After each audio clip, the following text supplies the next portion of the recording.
आज हम जिस कहानी के बारे में बात करने वाले हैं वो सिर्फ एक कहानी नहीं बल्कि एक सच्ची और रोंगटे खड़े कर देने वाली हकीकत है। ये कहानी है कृतिका नाम की एक स्टूडेंट की, जिसकी जिंदगी में उसके ही एक टीचर की वजह से एक ऐसा खौफनाक मोड़ आया जिसकी किसी ने कभी कल्पना भी नहीं की थी। और यही वो एक लाइन है जो इस पूरी कहानी का, कृतिका की कहानी का सार है। तो चलिए इस कहानी की परतों को खोलते हैं और जानते हैं कि कृतिका के साथ आखिर हुआ क्या था। तो कहानी शुरू होती है एक बदलाव से, एक नई शुरुआत से। कृतिका का परिवार वाराणसी की गलियों को पीछे छोड़कर एक नई उम्मीद के साथ बेंगलोर की भागदौड़ में शामिल हो गया। कृतिका ने अपने भाई के ही स्कूल में एडमिशन लिया और स्कूल में उसकी एक खास पहचान थी, उसके घुटनों तक लंबे खूबसूरत बाल।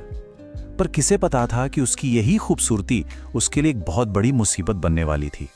और यहीं पर वैभव नाम के एक ज्योग्राफी टीचर की नजर उस पर पड़ी, एक ऐसी नजर जो सब कुछ बदलने वाली थी। तो जो चीज पहले सिर्फ एक अजीब सी नजर लगती थी, वो धीरे धीरे कब एक खतरनाक जाल बन गई, कृतिका को पता ही नहीं चला।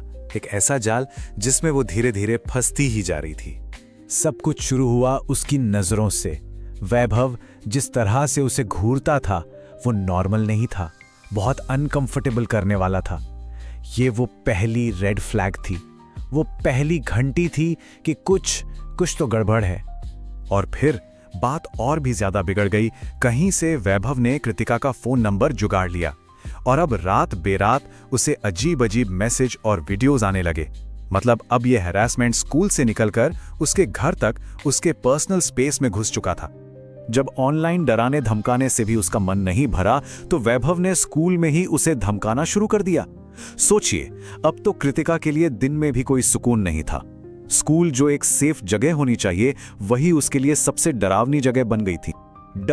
डर इतना ज्यादा था कि कृतिका ने अपना फोन ही तोड़ दिया। उसने सबसे बात करना बंद कर दिया, एकदम चुप हो गई, एकदम अकेली पड़ गई।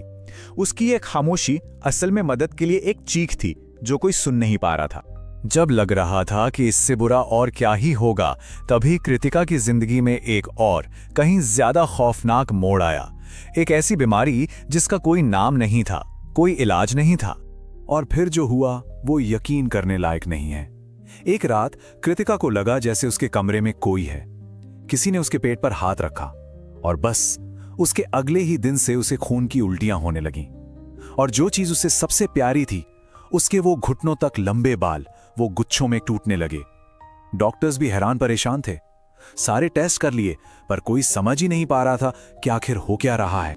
जब सारे डॉक्टर्स ने, सारी मेडिकल साइंस ने हाथ खड़े कर दिए, तब परिवार ने एक अलग रास्ता अपनाया और जो सच सामने आया उसने सबके होश उड़ा दिए। छानबीन करने पर पता चला कि इस सबके पीछे भी वैभव ही था और उसने कृतिका की ही एक दोस्त आव्या का इस्तेमाल किया। आव्या ने कृतिका को एक नींबू पानी पिलाया था जिसमें या तो कोई नशीली चीज थी या फिर उस पर कुछ किया गया था। मतलब इतना बड़ा धोखा, वो भी एक दोस्त से। इसके बाद जब लोग वैभव के कमरे में पहुंचे तो वहां का मंजर देखकर सबके पैरों तले जमीन खिसक गई। कमरे में कृतिका की एक फोटो मिली। उस फोटो के पास मरे हुए कटे फटे कौवे पड़े थे और फिर एक गुड़िया मिली, एक वूडू डॉल जैसी गुड़िया जिस पर कृतिका के असली बाल लगे हुए थे और उस पूरी गुड़िया में सुइयां चुभो रखी थी। ये साफ था, ये कोई नॉर्मल चीज नहीं थी, ये काला जादू था। इस भयानक खुलासे ने सब कुछ बदल कर रख दिया। पर सवाल ये था कि इस सदमे से, इस टूटे हुए भरोसे से कृतिका अब बाहर कैसे आएगी। खैर, कुछ पूजा पाठ और रस्मों के बाद धीरे धीरे कृतिका ठीक होने लगी, उसकी सेहत में सुधार आने लगा। लेकिन कहानी का अंत अधूरा रह गया। वैभव और आव्या दोनों ऐसे गायब हुए कि फिर कभी किसी के हाथ नहीं लगे, उन्हें कभी कोई सजा नहीं मिली। इस पूरे हादसे ने कृतिका को पूरी तरह बदल दिया था। वो लड़की जो अपने लंबे बालों के लिए जानी जाती थी, उसने डर के मारे अपने बाल छोटे करा लिए। जो पहले अकेलेपन और डर में जी रही थी, अब उसके पास एक सपोर्ट सिस्टम है। उसके भाई का दोस्त आरव, जिसने हर मुश्किल में उसका साथ दिया, अब उसकी जिंदगी का एक अहम हिस्सा है। कृतिका की कहानी सिर्फ हैरेसमेंट या काले जादू की कहानी नहीं है, ये उससे भी कहीं गहरी है। ये कहानी है चुप रहने के अंजाम की। तो इस पूरी कहानी से हमें सीखने को क्या मिलता है? पहली बात कि हैरेसमेंट अक्सर छोटी छोटी चीजों से ही शुरू होता है। दूसरी कि डर हमें कैसे अकेला और खामोश कर देता है। तीसरी, धोखा वहां से भी मिल सकता है जहां से हम उम्मीद भी नहीं करते। और सबसे जरूरी बात कि आवाज उठाना, बोलना, यही पहला और सबसे जरूरी कदम है। कृतिका की कहानी एक सवाल छोड़ जाती है। ये हमें खामोशी तोड़ने की ताकत के बारे में क्या सिखाती है?